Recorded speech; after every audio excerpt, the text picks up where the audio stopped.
A pallet jack is a simple device that allows a person to pick up and move palletized loads over short distances.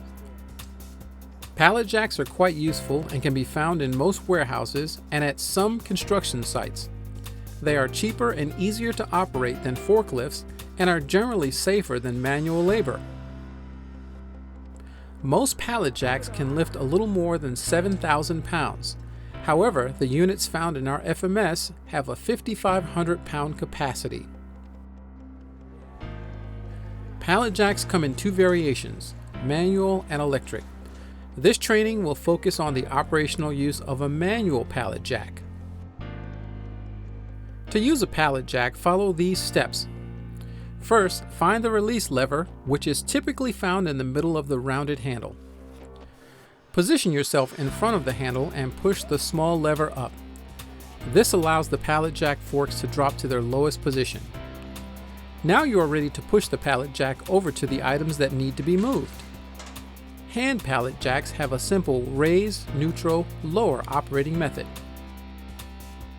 With the forks already lowered, slide them underneath the pallet that you're planning to move.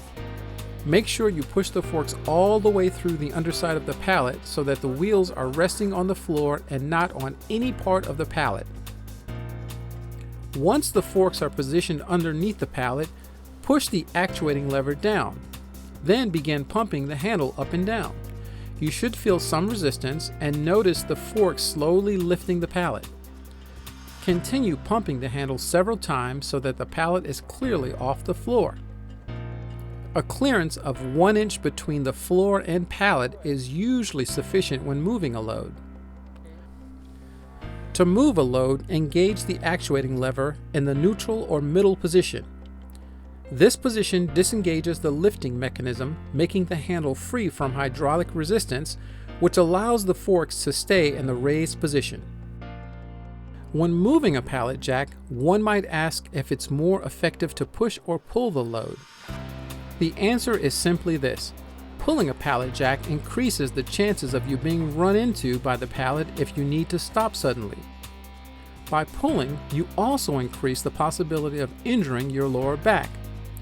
That's why when the choice to push or pull a pallet jack arises, it's generally safer to push it. Also, when pushing, you have better control to steer and maneuver away from obstacles, and sudden stops are much easier to manage.